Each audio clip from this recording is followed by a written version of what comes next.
må gerne gå ned i dit køkken nu.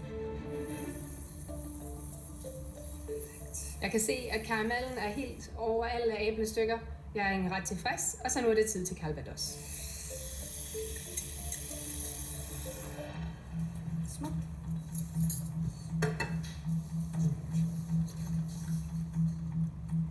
Tak, chef. Du må gerne gå tilbage. Der er smæk på panden, så der kommer bare høje flammer på. Æblerne virker ikke helt møre, så jeg tænker, jeg vil lige give dem en lille smule mere.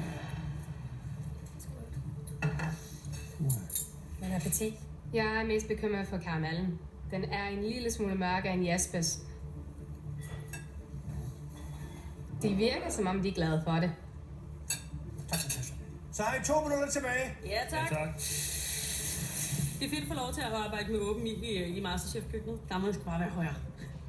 Det går simpelthen så skidt, synes jeg. Min æble gider ikke være runde, min karamel er ikke blevet mørk nok.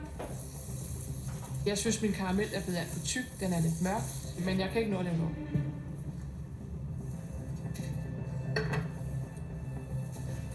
Det ligner ikke min.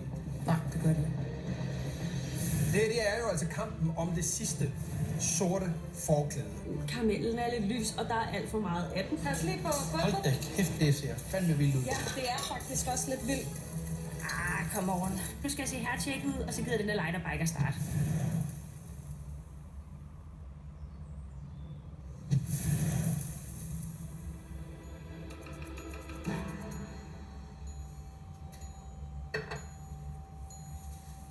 Det ligner ikke min. Nej, det gør det ikke.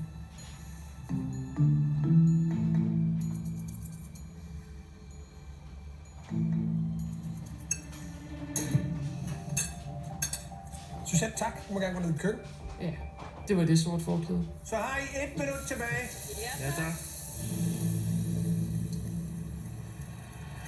Come on. Nu skal jeg se her tjekke ud, og så gider den der lighter bike at starte.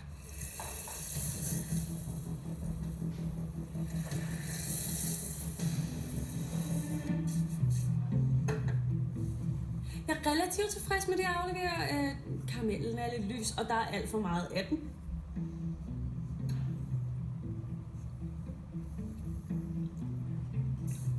Tak, Katrine. Ja. 30 sekunder tilbage. Jeg er ikke tilfreds, men jeg er ved at være klar til at aflevere til dommerne.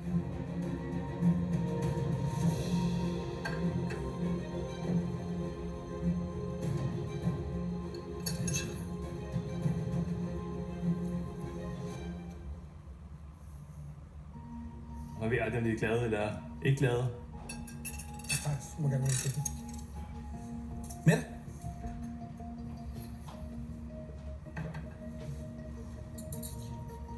Hvis de skal smage på mine æbler, så krydser jeg virkelig meget fingre for, at de ikke får en af dem, hvor der er en lille smule skrov. Måske. Jeg skulle gå ned i køkkenet.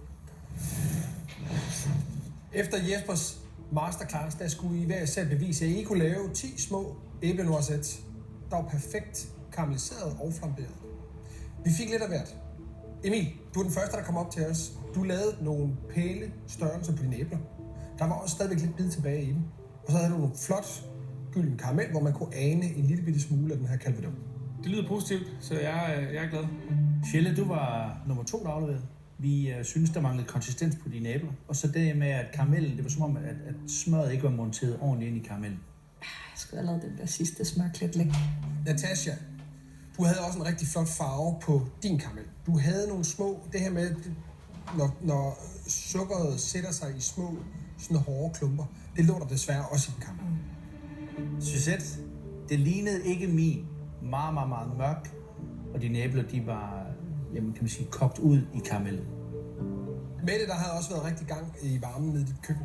Lidt klumper i karamellen, og så var det igen tilberedning på æblerne, hvor man godt enten havde givet dem lidt mindre varme, eller kommet dem senere i. Thijs, du havde en flot, gylden, lys karamel. Nogle flotte noisetter. Du havde fået lavet en god flambé. Katrine, dine æbler var faktisk ret flotte også. Der var meget karamel til stede, og der var også en lille bitte smule af de her stykker af sukker i din karamel. Det er jo altså kampen om det sidste sorte forklæde. Altså kampen om nålen, der giver immunitet. Og det er faktisk meget enkelt. Her havde vi en konkurrence, hvor herrerne klarede sig bedst. Emil og Theis tager skridt frem. Spørgsmålet er bare, hvilken servering kunne vi bedst lide? Det er rigtig fedt at være en af de 2 bedste. Nu håber jeg på, at min lige var den tand bedre end Emils. Kom og hent dit forklæde, Emil. Du er videre til kampen om guldnålen.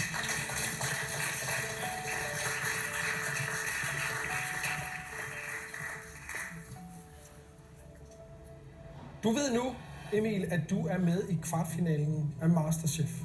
Fantastisk, ikke? Det er fedt. Det er jeg sgu lidt stolt af. Nu skal jeg have den der guldnål i morgen, så jeg kan få en kæmpe fordel med ind i kvartfinalen. Så, kære venner, I står i elimineringsrunden.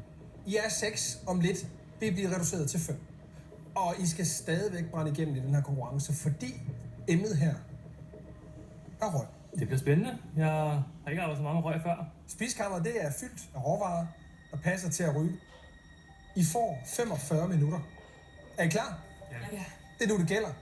Tiden starter nemlig nu. Nu er det jo ved at være sidste chance for at komme med i kvartfinalerne. Det sværeste med at arbejde med røg, det er, hvordan man inkorporerer det rigtigt. Så det smager røg heller ikke for meget, og det skal også kladre retten. Det første, jeg gør, det er at få sat min kul over på gaskomfuret, så jeg kan nå at få en masse varme. Jeg synes, det er en sjov metode at få noget røg ind i element på, så det skal jeg prøve. Jeg har tænkt mig at lave blanketsauce med røg, lystegte rejer og friteret blomkål. Lige nu laver jeg lige en øldej, så jeg kan få noget blomkål ned i, og så vil jeg fritere det. Friteret blomkål, det giver noget sprødhed til retten, og så putter jeg lidt cayennepeber i, fordi jeg håber, det kan give lidt varme. Jeg skal lave noget mørdej. Jeg skal lave en karamelliserede æbler, der lige bliver flamberet i gang. Jeg skal lave en kold Dame Glace sauce med lidt røgsmag. Nu prøver vi at frem og se, om det ikke lykkes. Min mørdersbund laver klassisk med mel, sukker, smør og æg. Jeg vil gerne lave grillet græskar med en røget vaniljeis og så med karamel. Jeg skal lave et indisk ret, som man kalder for murk makki, som er butter chicken, men det er så med rejer. Det er en personlig ret, fordi det er indisk, og det får mig til at tænke på min far. Det handler om at bare få en masse smag i. Den dufter hjemme. Det tror jeg lige. Jeg tager og rister de der frøer, fordi de skal have lidt varme for at slippe på smagen. Og så tager jeg løg i, og den skal have lidt farver, inden jeg bygger smagene op. Jeg skal lave skumfiduser med varm chokoladesauce og noget crumble og en røget karamelsauce. Og lige nu handler det simpelthen bare om, at jeg skal have gang i de her skumfiduser, så de kan nå at sætte sig, og så må alt andet komme bagefter. Jeg vil prøve at lave en grillet olie hen over sådan et stykke kul der, og den vil jeg lave marinade af. Så vil jeg grille squash og aubergine, som skal vende til den marinade. Jeg har grillet nogle kammuslinger, så vil jeg lave en chili mayo med røde æggeblommer. Min blanketsauce har jeg tænkt mig at lave med nogle røde æggeblommer, og så skal den have noget fang. Jeg koger på rejeskallerne med nogle skalotteløg og hvidløg, og så flamberer jeg dem i lidt cognac. Så fik vi lige tændt for vandpiben her. Jeg skal til at røge min æggeblomme her, og jeg har valgt at bruge bøgesmuld. Det har en mild smag, der passer godt til æg blandt andet. Fløden til min creme glace, den starter med at hælde over kullet, så den får noget kålsmag. Jeg har ikke arbejdet så meget med det før, så jeg har ikke så meget erfaring med, hvor meget jeg skal have, uden at få for meget og få for lidt. Det smager fint af bål. Den skal bare lige trække lidt, så der kommer lidt mere smag i den. Jeg tilsætter tomatsauce, lidt ekstra chili til basen på min sauce. Sådan. Nu kan den sidde der. Ja, vi har lavet nogle ringe. Vi skal bare finde ud af de rigtige størrelser, så vi ikke får dem flækket op foran dommerne. Det smager godt. Det giver god smag, de der rejeskaller der, så det synes jeg bare er dejligt.